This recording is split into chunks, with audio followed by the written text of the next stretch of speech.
Devil Hunters Chainsaw Man chapter 168 titled Kiss Love Sperm. Has Denji feeling depressed? Has Asa feeling depressed? No shocker. But finally, a big revelation in that now Denji might try and figure out what exactly is happening with Asa and Yoru, which we'll discuss later on. I do apologize if I don't sound as enthusiastic. I'm sorry. The wisdom teeth devil kicked my ass last week, so my mouth hurts when I try to talk, and it doesn't help that I have these canker sores as well. But I quickly want to say, despite the talk that happened in the Chainsaw Man community, I do find it a little odd that this was one of the most talked about chapters in Chainsaw Man in recent history as well, because a lot has not been happening since the post-Prison Break arc. But it's odd how this Shinji moment created so much discourse when considering what we've seen in part 1 has cut Makima to pieces, has eaten her, yet that isn't as extreme as what happened with the Shinji hands. God forbid. I just quickly want to say, as an American, I love how there's this over glorification of violence, yet the moment something gets somewhat sexual, it becomes so controversial. It's people gasping, you know, it's like, how dare they? It's like, we're reading Chainsaw Man. Yeah, maybe it was up Fujimoto's alley a little bit too much, but then again, as I say this, I did also have great numbers last week, so to that, I also say thank you very much, Fujimoto sensei.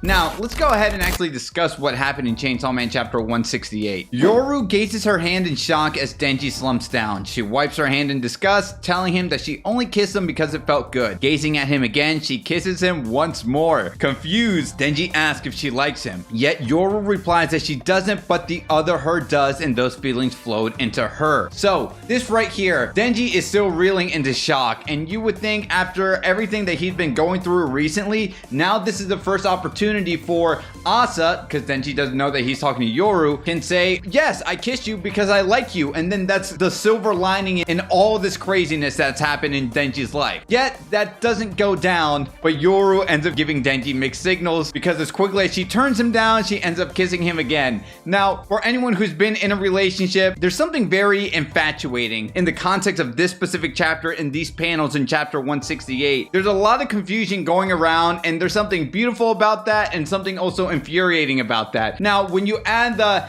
essay on top of it and just the trauma that we know that both characters have gone through, then that makes it a hell of a lot more confusing for the two of them. But what I actually appreciate the most is now the War Devil, she still has an agenda to defeat Chainsaw Man, but now it's a little complicated because she likes Denji, right? And of course, she's using the excuse of Asa as the reason as to why now she's feeling a little conflicted about Denji. And even if a big part of that is the actual reason, well, we know that Yoru and Asa share one body, share one mind, and whether or not Yoru ends up taking over Asa's body, like I discussed in last week's chapter, that's yet to be determined. But the main takeaway here is that Yoru actually admits to Denji, the other me likes you, her feelings flowed into me, leaving again. When you look at the following chapters, Denji is in shock. Again, Denji has gone through a lot in these recent chapters, but when you look at the following panels, the light is finally shining onto Denji. So despite him looking defeated and confused, I don't think people should really look at that in the context of like, oh my god, like Fujimoto, please stop torturing Denji. I mean, yes, Fujimoto, please stop torturing Denji. Me being optimistic anyway, fingers crossed, is that now this is the beginning of Denji finally working some things out, and for the rest of us, and finally moving the narrative forward just beyond the plot progression of the individual characters. As Denji watches her leave, confused and alone in the alleyway, Asa slams Yoru into a wall, demanding to know why she kissed Denji. Yoru explains she sensed them kissing before. When Yoru asks if Asa enjoyed it, Asa punches her. And now this is the first we've seen in Chainsaw Man Part 2 where Asa is literally now able to control her body despite her relinquishing control to Yoru. I know in last week's chapter there was this one specific paneling where we saw the scar disappear, and that was Asa looking at what Yoru basically did. And although we cut into this week's chapter with it strictly being Yoru, now the way I interpret that is that, well, no, Asa did indeed see it from her POV. I don't think it's Fujimoto messing up, because we're seeing this interesting dynamic between both characters and who's really controlling who at this point. But I just love the muddiness of it all, because I think Fujimoto is asking the readers to look more closely into this situation where it's like, oh my god, they're fusing so much, I can't even tell one apart from the other, besides the scar marks, of course. So anyway, as Asa punches Yoru questions why Asa's acting this way if she likes Chainsaw Man. Asa regains control, saying Denji probably thinks that she's a sloth now thanks to the War Devil's boldness. boldness. Now, it's very unfortunate for her to come to this conclusion, but in this situation, it's like, does Denji even really know what a sloth is? And more importantly, does it even really matter for him considering the amount of trauma and hurt Denji has been through himself? So